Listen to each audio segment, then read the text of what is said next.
Well, hello, and welcome everyone to our BG5 Live. Great to have each and every one of you here today. Today is October 19th, 2021. This is episode 127, and today we're going to take a look at two traits. We're going to take a look at trait number 32 as well as trait 50. And we're going to take a look at trait 50 in quality 1. And I was just talking with Shelly and Anna before we started. I was thinking, oh, I should have done the 32 last week because the 32 was last week. And I didn't realize that we're switching over to 50 today. So we just moved into the 50 today. So we'll quickly cover trait 32.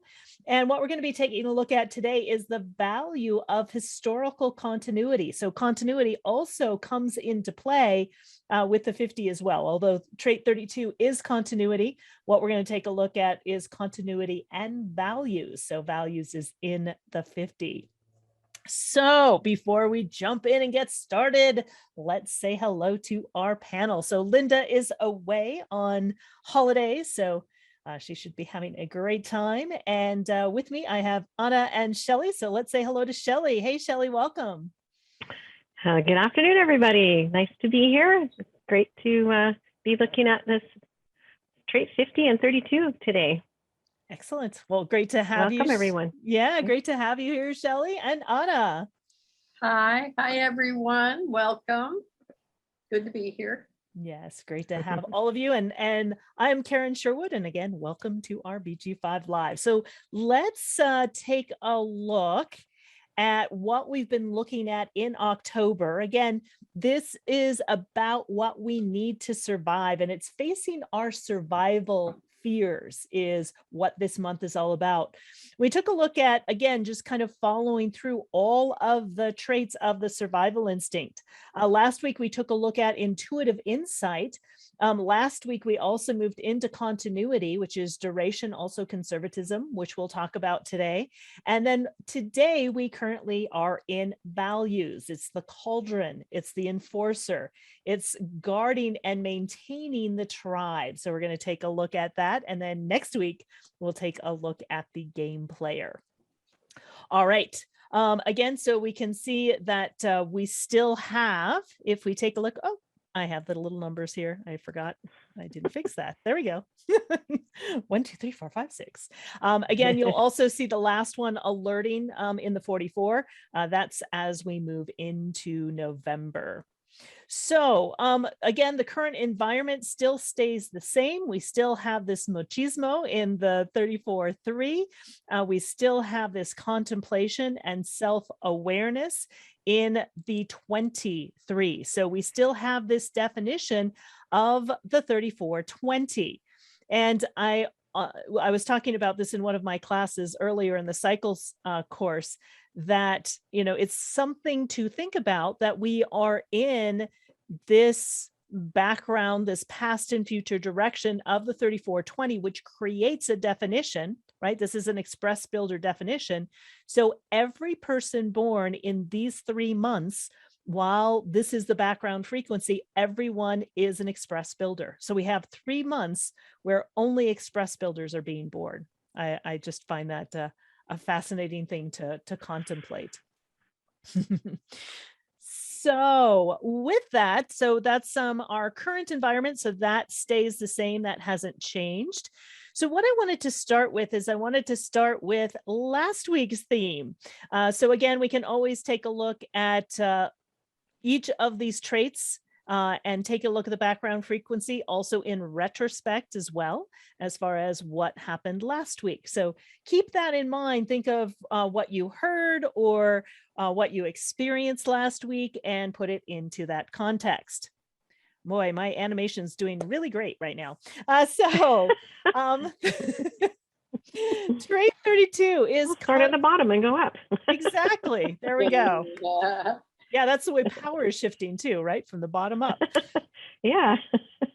So yes, so continuity in the 32. This is where we were last week. This is the balance between what is working successfully, that's conservatism, and the unknown risk. This is the fear of failure. So the fear of failure is the fear that's connected to trait 32. and the accompany transformation and change. So part of continuity is what remains stable and what needs to shift, what needs to change. And the fear of failure, this is tribal, right? It's very tribal. So it's really the fear of the failure of the tribe, the failure of the community. As we take a look at continuity, the one thing which endures is change. So continuity is, how do you change? How do you make sure that things are refreshed without, in a sense, losing the foundation? So what needs to stay and what can be changed? It's the instinct to adapt in the now without losing continuity while maintaining our basic nature. And it's the instincts focused on a constant evaluation of what can and what cannot be transformed, right? What can change and what needs to remain the same to provide that continuity. This is the ability to adapt while maintaining your true nature, but it can also put the brakes on runaway ambition. On the other side is the 45. So it can, not the 45, I'm sorry, the 54. There we 54. go. Yeah. My numbers backwards, my dyslexia. The 54. What's on the other side is the 54 of drive and ambition, right? So it can put the brakes on runaway ambition. And what you recognize and value is what you also encourage and retain. So recognizing and bringing attention to those that have skills or education to move up in the world. When we take a look at the 32 in the context of OC16, we see this as the HR manager. It's the person that hires so they can recognize or bring attention to those that have the skill or the education, right, to move up the ladder within the business or the organization. So that's the 32 of continuity. And again, this is what what was there last week.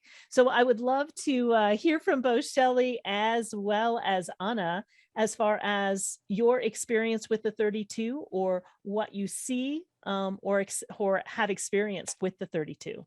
I don't remember if either of you have it.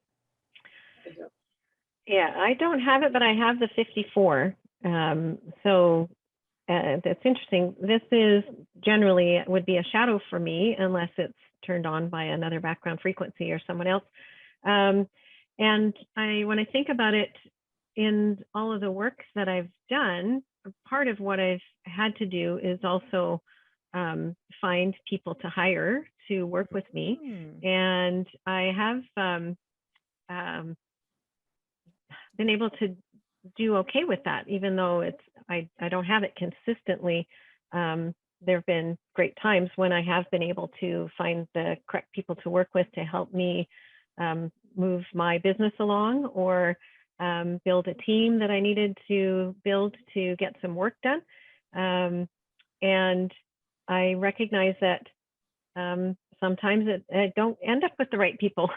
When I think about it, sometimes it's a bit of a hit and a miss. So somebody who's got this defined consistently would probably be better suited to do that. However, I have kind of fumbled my way through it and done okay with it, and recognize that just feeling the pressure to make sure I get the right people is more sort of how I would have experienced it, as being nervous about making sure I've got the right people on the team. And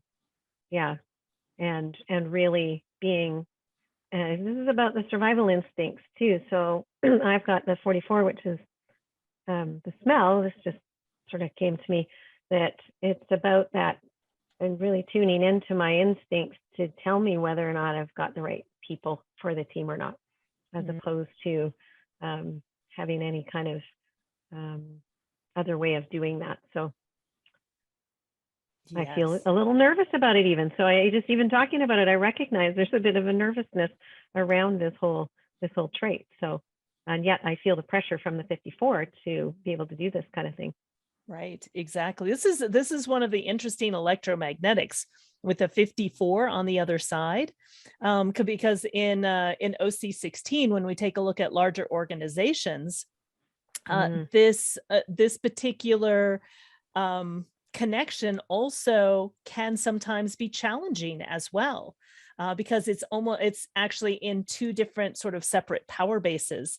And Mm, so sometimes the 54 is not recognized, and it's not mm, recognized in the way that it wants to be recognized. And I always have, I have this weird thing. The 54 is my core essence, Oh, and the right. 32 always feels like sort of a little bit of a mystery to me. I think Mm, Natalie does have it, and oftentimes it's really interesting because Natalie's often, if we're looking for somebody to fill a position or to support us or help us with someone, she's often someone who will recommend someone who, you know, is in one of her classes or something like that to potentially take on that position. So, and Lavina the same way, you know, mm. it's very interesting how it's, in a sense, recognizing the 54, and it can be a challenge when the 54 is not being recognized. And I'm so glad you said that, because that's actually how I felt most of my career in a large organization, was that I wasn't recognized. And the other thing this brings to mind is the extreme challenge I had working with HR in trying to get the right people. That was a constant frustration because I didn't understand the way they were doing things and the processes, and everything seemed so slow, and like it was constantly a fight with HR to try to get the resources that we needed and maintain them and retain them. So I could see how, you know, I definitely in my time in that organization needed somebody with 32 to work with who could help me get through that process in a way that could get people hired properly, or in a way that was more sustainable, because that was a constant problem. Yeah, exactly. Yeah, yeah. Exactly. Yeah, thank you for sharing that, Shelley. And how about for you, Anna? You don't have the 54 or the 32. right. It's completely open, and survival instinct is open. Um, so Mm, I recognize this more on a wider level, not so personal. mhm, And I think about continuity in terms of seasons. You know, this is we're starting, you know, we're in fall, in autumn, um, and it's starting to literally let things let go. Um, mm, this is a bridge time. We're not quite to the bridge, not to the quite to the end of fall, but this season is about letting things go that no longer serve us. And it's important to literally let the leaves fall, because those are resources that will be transformed for the next season and the next season. Winter is a time, you know, following fall, that's very conservative. We're conserving energy. And I think of this 32 as more of a transition. And mm, transitions are often where we fail, where there's no bridge from mm. one thing to another. Um, whether it's personal, tribal, global, whatever, that's where often things break down. And I also think, not just in terms of nature, but in the US, we often have a political um, election cycle. You know, it Mhm. begins to amp up right about now because Congress and presidents and all of that stuff are starting to run away with the ambition of getting reelected. And there's all kinds of things that get said or not said, or, you know, there's competition, let's say, between the conservatives and the non-conservatives, and what's going to be brought forward and what's not, who's going to Mm. get recognized, elected, you know, and it's all about values and sort of the projected consciousness of, at least in the United States, you know, our election system and whether it works or not, and, you Mhm. know, what we value or not, and who has the bigger voice or not. So that's where I would plug into this is, yes, there's this changeover thing that starts to happen socially and in nature, you know, natural elements. Yeah. I love that you said that. And on the other side, if we take a look at what grounds it, it's the 42. And the 42 is about Mhm. growth and completion. So it really is exactly what you said, Anna, about completing things. And I love the personal perspective from Shelley, and then in a sense more the broader picture from Anna, right? Because she doesn't have either of the traits. So it can be something that you can observe in a sense from the outside and see the broader picture. So I just love those examples, and what you said, Anna, about both nature and the nature of the elections as well, really speaks to that, and speaks to the 32 and what's going to be carried forth and what's going to be transformed and what's not going to be transformed. So really fascinating. I love that. And it looks like Debbie has the 32 in quality 3 in her conscious sun. So Debbie, I don't know if you want to speak to having the 32 and what that's all about. And your birthday was just on Saturday, so happy birthday. And you said your life has been one constant change. And to learn to be in the flow with what shows up, easier said than done. A powerful statement that the only thing that endures is change. Is there anything, Debbie, that you would like to add or say to that in having trait 32?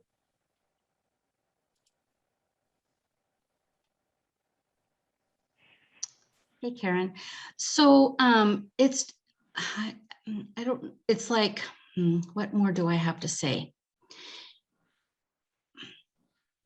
It's one of those things that just have to be with. So I've really appreciated hearing what Anna and Shelley have had to say, but just living it. And it's like when I have wanted in the past, when I've had, set a goal or wanted to do something specific and it just didn't turn out.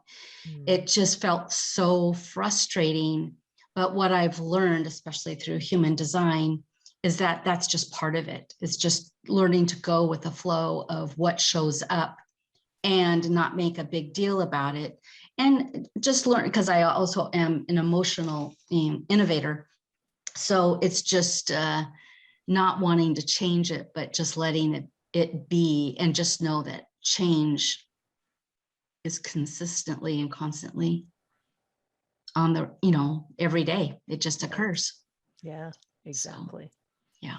Yeah. Thank you for sharing that, Debbie. Yeah. Yeah. You're welcome. Yeah.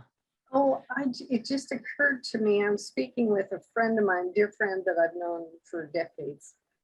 And she was talking about,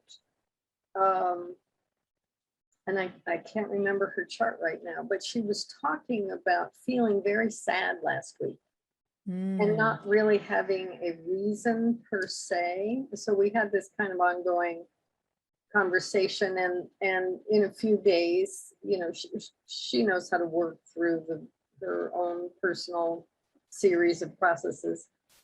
And she said, I just had to let go of this whole idea I had of something. And it just occurred to me that's kind of what the 32's influence was upon her, in terms of she had, some value for a plan and it wasn't going that way. And she had to go to grief and let it loose. And then something totally different happened and it was fine. But I realized, oh, that's probably what the 32 was activating. Yeah. Yeah. And bringing things to completion too in the 42, right? That grounds it as well. So, wow. Thank you for sharing that, Anna. And again, thank you, Debbie, as well.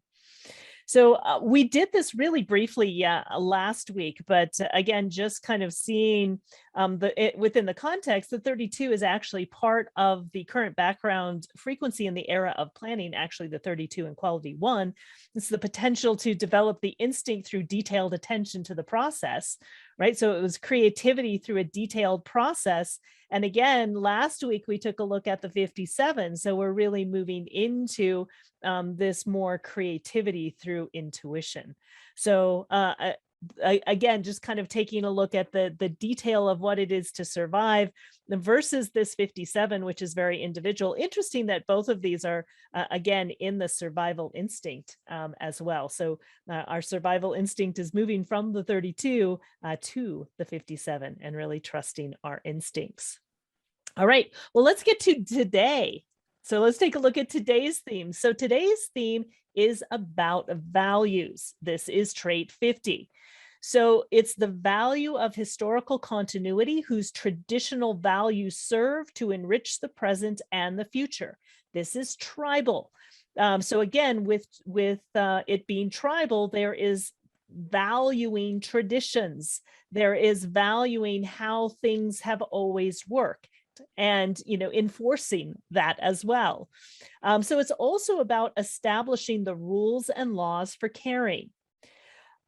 It's guarding the values and the integrity of the law and the structures that protect and uphold the well-being of the tribe, right? So on the other side, we have the birth of the tribe. This is part of the cradle, if you will, of humanity, where we have the 59-6, which is really the birth of new life. This is the taking care of new life, and this is instilling and nurturing people with the values of society, of the tribe.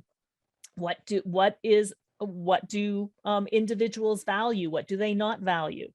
Again, historical continuity, so we can see that continuity flowing through from the 32 also to the 50. So this is historical continuity where traditional values serve and enrich the present and the future. Again, tribal is all about tradition and these historical values. It's the instinctual awareness to scrutinize what is corrupt, what is unjust, what is unnecessary, what is self-serving, or what needs to be challenged or changed. So change is upon us, and then this is also taking a look at challenging and taking a look at what needs to be changed. This is also the enforcer. When we take a look at large groups, this is all about logical enforcement. This is who enforces the rules or the laws or the security. It's all for security to help us feel safe. So this is the enforcer or the guardian of the laws. This is to help establish and maintain what is right and what is wrong within the tribal context. This is also part of caring and nurturing. On the other side, we have the 27. This is caring and nurturing every aspect of life within the community. And this is also the fear of responsibility. So with each of the survival traits, there comes a fear. And with fear, the fear here of the 50 is the fear of responsibility. So I would love to hear from Shelley and Anna, or anyone who may have the 50 within their design, if there's anything that you would like to share. Okay, go ahead. Go ahead. You go ahead, Anna. I don't have trait 50, but I have family members that have either the whole strength or open at the 50. And one of the things I noticed about the person that has the 27 is that they're always responding to the 50.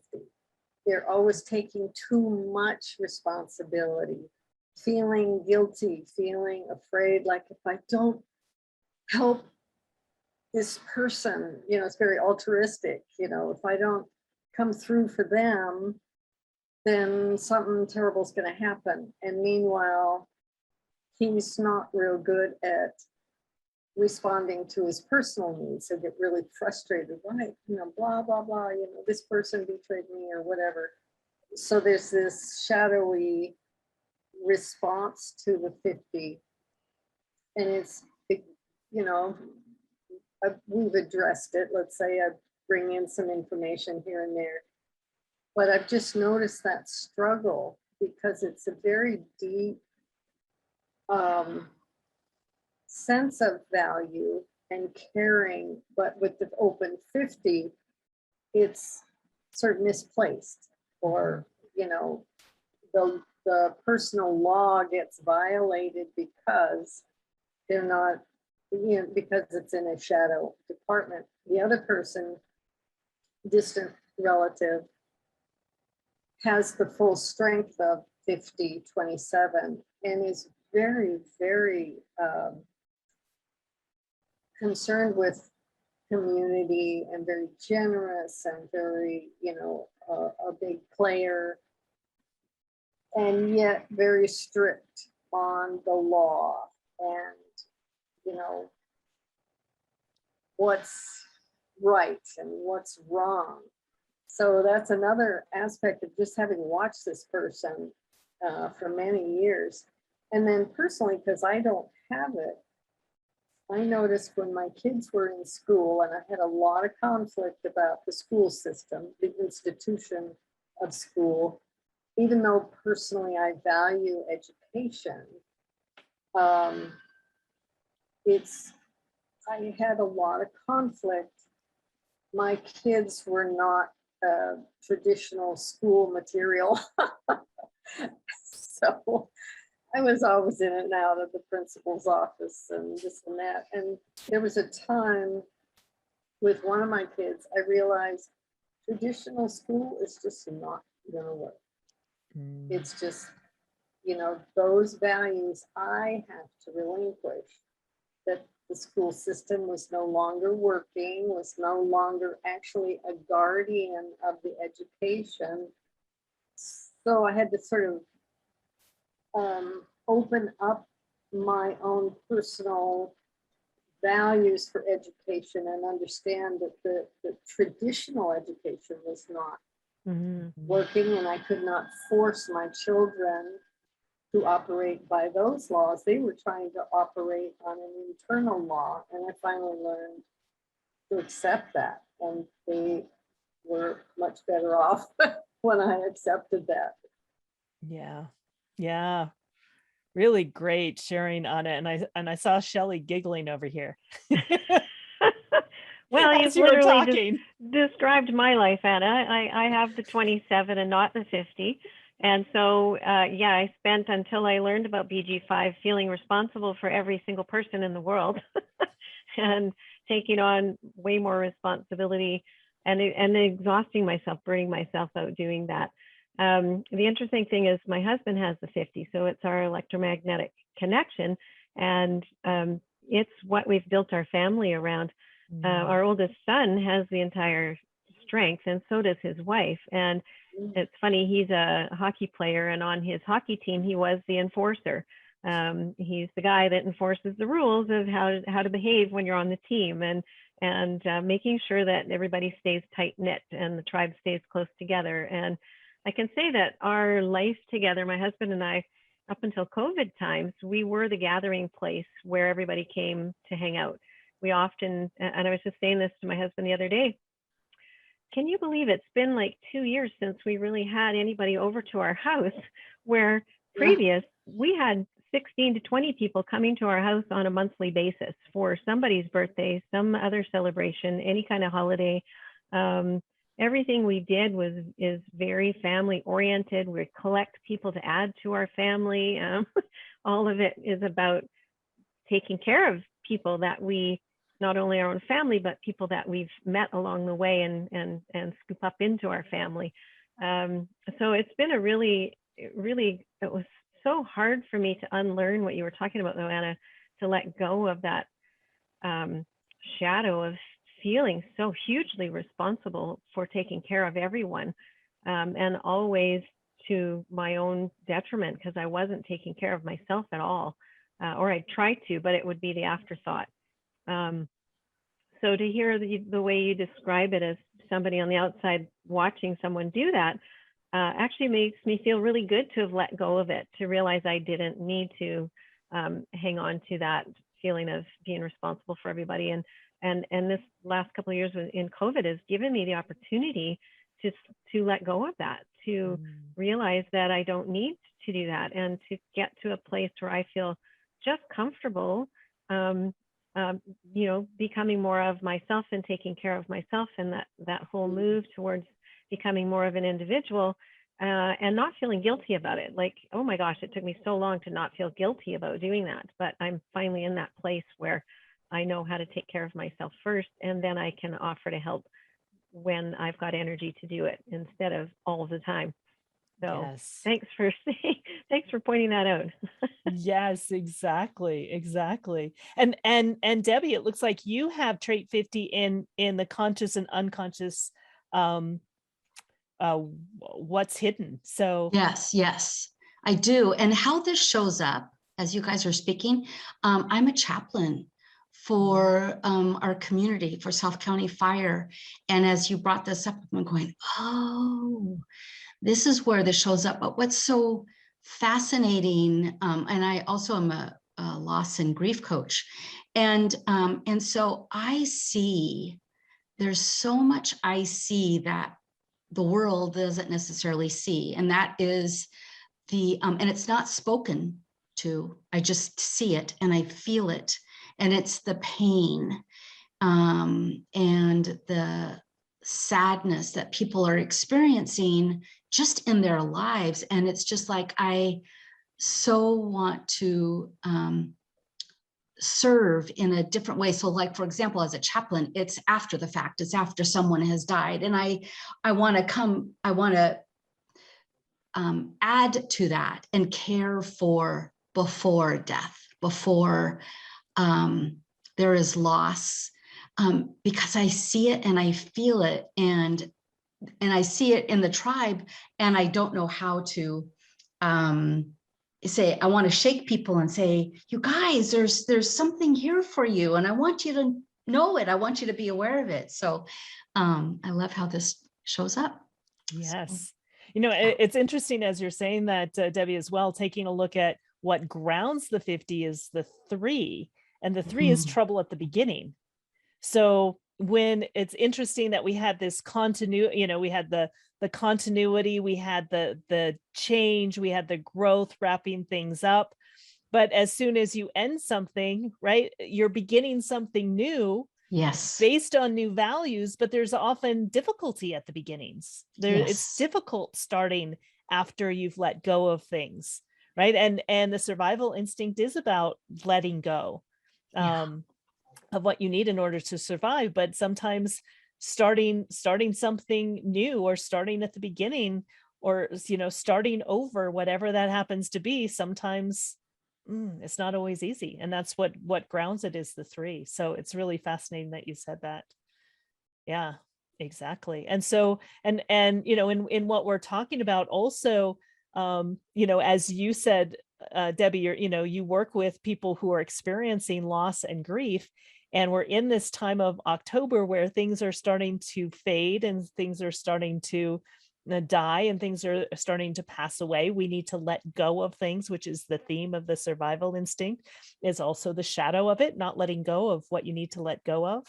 But we need to do that in order to allow what's new to arise, but based on, in a sense, that both a continuity and the values, if you know, that we have from the past to carry forward. And it's a process, right? Yes. So like it's the whole fall between September, if you will, and December. It's a process, and it's like it, and I even feel it energetically, how difficult it is, or how at times it feels like there's an upheaval. And it's learning, you know, it's like I want to immediately do something. And what I've been practicing is no, just ground myself in it. It's okay. It's a process.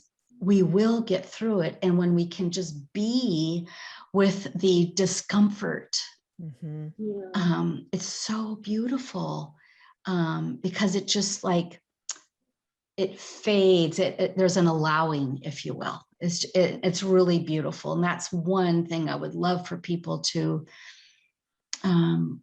experience, but also to know, is just that, just allow the discomfort and it will be okay. Yeah. Yeah. Thank you for that, Debbie. Yeah. Really beautifully said. Beautifully said. And we've already discussed this a little bit, but it's the how you are affected when you're connected. So the shadow of the 50, and especially if you don't have the 50, just like both Shelley and Anna spoke about, this feeling, in a sense, almost too much responsibility, that you want to take care of everything, that you want to take care of everyone. So do you find yourself sacrificing your own well-being to help others? Do you have trouble setting healthy personal boundaries? Again, you want to help everyone, that you end up sacrificing yourself.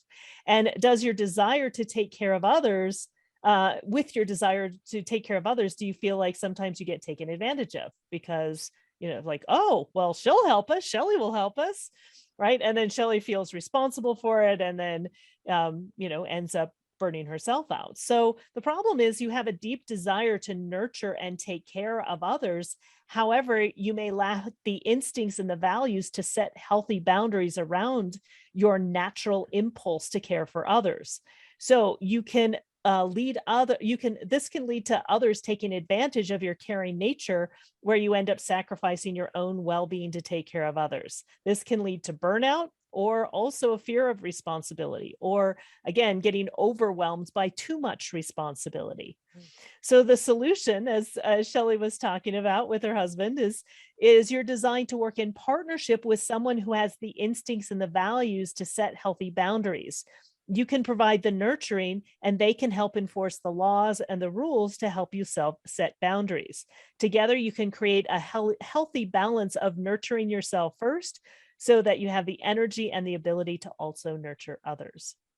And Shelley, especially in having the 27 but not the 50, can you relate with this shadow? Absolutely, yes. I have to say that it's just amazing how much our shadows condition us, especially when we're unaware of them. Because and having it in the survival instinct too, this led to a huge nervousness in my whole nervous system. My nervous system was always on high alert for who needs help, how do I help, how do I, and taking that broader picture view. If I had to stop watching the news, because every time I watched anything, I felt like I needed to do something to fix that too, or to help those people as well. It took me a really long time and a big burnout at work. It was really when I did finally burn out at work, and took the last 3 years to really heal myself, that I learned how to set healthy boundaries. And it was only because of understanding my design and tapping into my decision-making strategy to tell me what was right for me. That's really helped me set boundaries too, is really following my emotional decision-making strategy. My husband is really great at telling me what the rules are, but I often want to break the rules anyway. So it's not always a done deal. He can try, but anyway, so a lot of it was work I had to do for myself, to really connect with myself and find out what is it, and give myself permission to notice what it takes to keep myself healthy. Because as much as I paid attention to diet and exercise and supplements and self-care, it was never enough until I learned about my decision-making strategy. I was just constantly on this hamster wheel of try more things, try different things, try these new things. And until I really got connected with and aligned with my design, that was when I was really able to set those boundaries for myself and feel good about, and not guilty about, saying, nope, me first. I need to nurture myself first and be well, and then I can nurture others. So Yes. yeah. And there can be a lot of guilt here as well. Definitely. Of not being responsible, not taking on the responsibility, or not taking care of someone. My sister has the 27 without the 50. So I, just like what Anna was saying earlier, I recognize that very much in her as well. Yeah. My first instinct when I see anybody that's hurt or fallen or down or anything is, you don't even think about it. You're just there. Yes. And now I'm more consciously aware of when I can offer help and when not to. Yes. Which is still really hard to do, but I can do it. Right. Exactly. Yeah. Exactly. I want to address the discomfort that Debbie brought up, Mm. because with grounding into the 3, Mm. any changes, I'm not quite comfortable. And this, the 3 being difficult at the beginning, there's this kind of itchy restlessness. And we usually think of restlessness for growth more in the springtime, with Aries and, new growth and that kind of thing. But in the fall, it's a different kind of a restlessness at this time, because it is related to grief, as Debbie was saying. It is related to boundaries, as Shelley was saying, because when you create a boundary, you have to let go. You're saying yes to one thing, and you're letting go. You're saying no to something that's familiar, which is the overwork or whatever it's been for you. So this process, especially for builders, which is a very high number in our population, saying yes and no is a really big learning curve, because the nature of, or the conditions around a lot of builders are to say yes to everything. And to say no is a huge discomfort at first, to say no to what doesn't work, and to be able to, yes, this is correct. Because it's that temptation, and I see it all over the place. Food and finance and relationships and everything, you do have to be able to say no, and that's a boundary setter. And it's a risk, if you're not familiar with it, as you're learning your decision-making strategy. My kids are builders, and so there's, as I learned, I'm not a builder, but as I've learned to ask them some questions, it is really ingrained to not totally say no. There's kind of, well, maybe, later, or I want to try it sometime, or it's that 95% thing. It's like, it looks so good, but let's fix this part. It's really the law, the integrity of the law is yes or no. Yes. And actually, even as a non-sacral person, I've learned a lot about that. It's I can say yes or no, and that works for non-sacral people as well at times. Yeah. Yep. Exactly. And I'm really glad you brought that up too, because this is a builder's strength, right? So especially if you have the strength defined, it is part of how you make decisions. It's part of your gut response, to know if you have the energy or not, and to know when to say no. Exactly. And I wanted to also, touch base on today's quality as well, because this is the foundation whenever we're taking a look at one. So we're actually taking a look at the one of trait 50 in the values. And this is the immigrant. This is, again, the one always represents the authority. It's the humbleness of origin that benefits rather than restricts destiny. So it's, in a sense, really owning, in a sense, the continuity and the values of who we are, and not trying to diminish it. So it's the awareness that the growth and refinement of values will benefit destiny. It's the desire to be effective and successful that builds on the most fundamental strengths while it refines its nature. Now, on the other side, the challenge is the dissatisfaction with the original values that demand refinement. That's what the immigrant is. It's, an immigrant is you're coming into a country that you weren't born in. And so things are different. The values are different. And it's really owning your own values and then being able to adapt with what's new. Where, again, we have that theme of, things starting to change. We're actually moving towards, we're still in purpose fulfilled through bonding, but we're moving in connection, but we're moving towards purpose fulfilled through transformation. And we can even start to see that transformation starting right here. And so it's, are you satisfied? So it can be dissatisfied with the original values that demand refinement, a dissatisfaction with or an embarrassment with the origin that makes an obsession of refinement.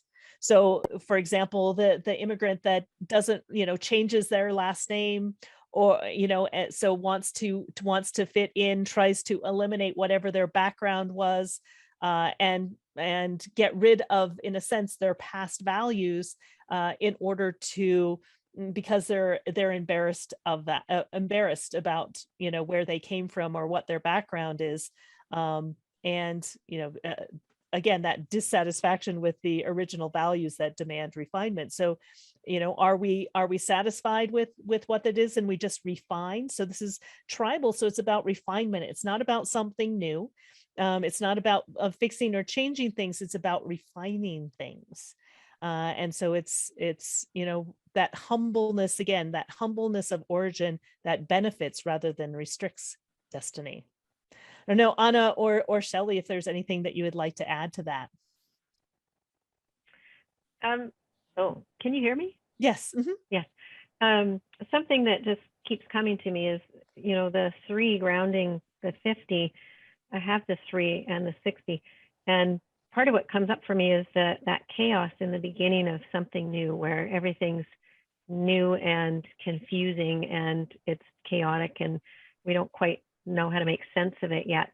And the 3 is really about bringing that through and making order, putting some order to it, Mm-hmm. that can help us then establish, okay, now that we've got some order to this chaos that's coming through, what are the values that naturally leads us to? Like, how does that help us determine what values we're going to need going forward with this change?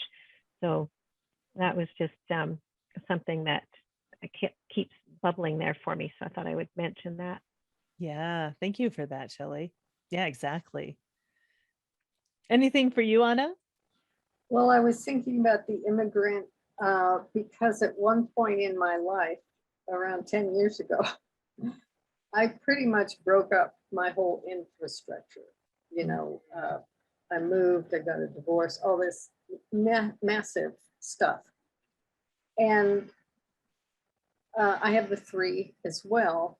So I'm kind of used to chaos at the beginning. But I felt, my whole profession, my whole belief in my marriage, all kinds of relations. It was a whole new world. And I often talked with some close friends, I felt like an immigrant.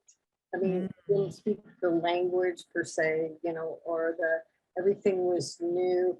I wanted it. I broke away on purpose. I threw it all up on purpose. But, as a child, I used to really be fascinated by all the immigrant stories. And being tribal, one of the things that stuck with me was stories like, the 13-year-old boy with seeds in his pocket, and that's all he had. And that stuff would just make me cry, and when I came to this portion of my life, I realized that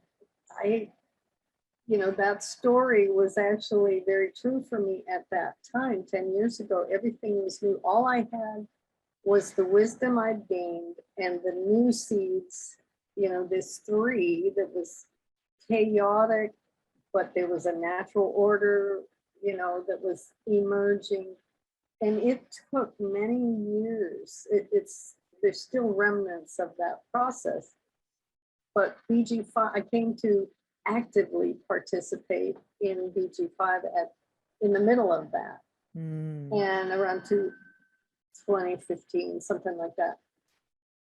And it was a whole switch in value. It was a whole switch in perspective, in understanding mechanics of, oh, this is what I did. I threw out all my survival, I've opened survival. And yet I had immense faith and vision and some other things that I relied on. And, you know, being an immigrant, it's just things are totally new. It's like being a newborn. It's, Right. you know, all the people that, you know, change schools every year, or, you know, the family moves to a new city. I mean, this whole idea of you're new and you don't have your ground yet. That's this process here. Yeah.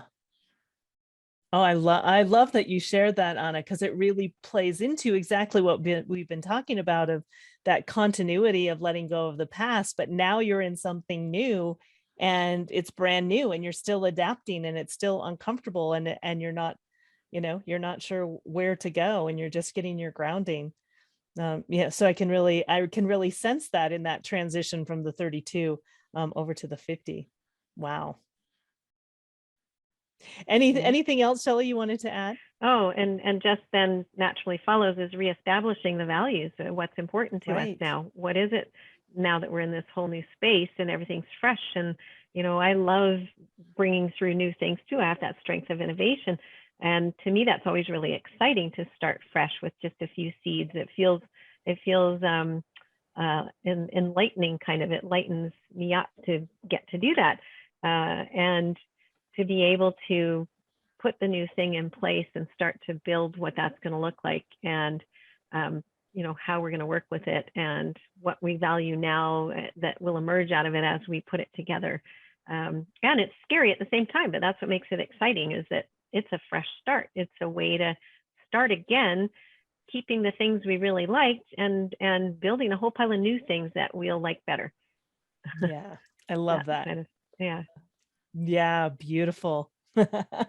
Wow, this has been such a great discussion. I'm getting all kinds of ahas myself as well. So thank you guys so much. It's, you know, it's two traits that I don't have. I don't have the 32 and I don't have the 50. So just understanding them at an even deeper level. And when we take a look at the celebrity, and we also take a look at the Lifework theme, we have Tom Petty. He's a singer, songwriter, and guitarist. He has trait 50 in quality 1. And the Lifework theme is laws. You create, adapt, or evaluate laws and values to accommodate our species evolution. Lawmaking as a creative inner process based on humanity's instincts to survive, mutation, and change. And so he wrote songs such as "I Won't Back Down," "Free Falling," "You Don't Know How It Feels." So just kind of even the titles of the song fit in as well. Did you want to add something, Shelley? Oh, no, I'm just trying to remember all of his songs. Just, I think of him as being somebody who's very, what's the word? Yeah, that he holds the values of humanity in a lot of his songs. He's talking about what's of value to people, and you know, I won't back down. I'll stand up for the values. I can't remember the lyrics, but that's just sort of the overall sense that when I think of Tom Petty and his music, that he gives me, is that, yeah, no, he's here to really protect the values and the laws of the way we do things. Yeah, that comes through for sure. Yeah, exactly. And not only his music, I mean, I really like Tom Petty, but he went through a whole lawsuit that changed the music industry. And he would not back down, because it was all about the rights to his own music. And they pressured and pressured and pressured him. And he wouldn't back down. This was years worth of lawsuits, and, you know, the law as a human law, and then the law of personal law. He would not give up, and he stayed in it and stayed in it and stayed in it and fought until all the pressured people realized this guy is not going to give up. He is not going to give up. And so that changed the whole relationship in the music industry of artists being able to copyright their own music or hold on to it or make contracts where they got to hold on to their own music. So to me, he represents this beautifully. Yes. Wow, Yes. that's cool. I didn't know that. That's such a great example of his life's work. Right. And Exactly. there's a nice, I can't remember, I think it's on Netflix, but there's a documentary that's worth Yes. watching. Yeah. Yeah. Thanks. Yeah, well, we watched quite a few of those. I don't know if I've seen this one or not, but I'll watch it now that you've said that. That would be really great to see. Yes.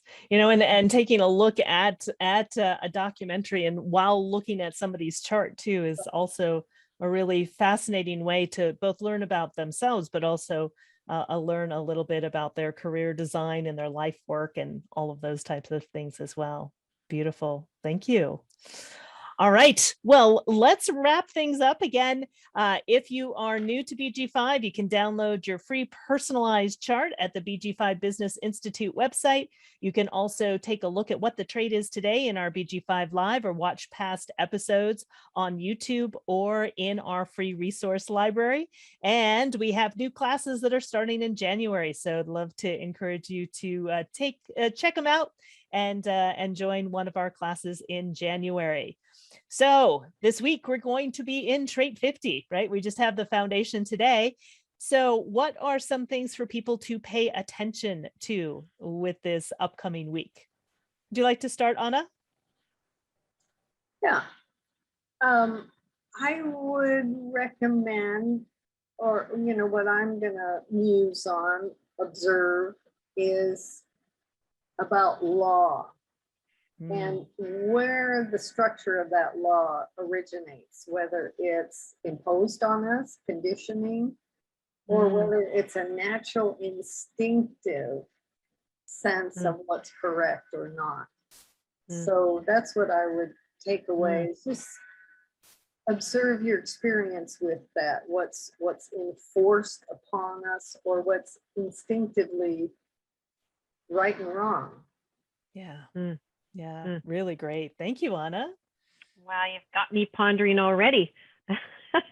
I think for me, just also paying attention to your own boundaries and being able to set boundaries for yourself, for your own self-care. And, like I loved how Anna was saying that being able to say no is setting a boundary. So where in your life are you saying yes when you really want to say no?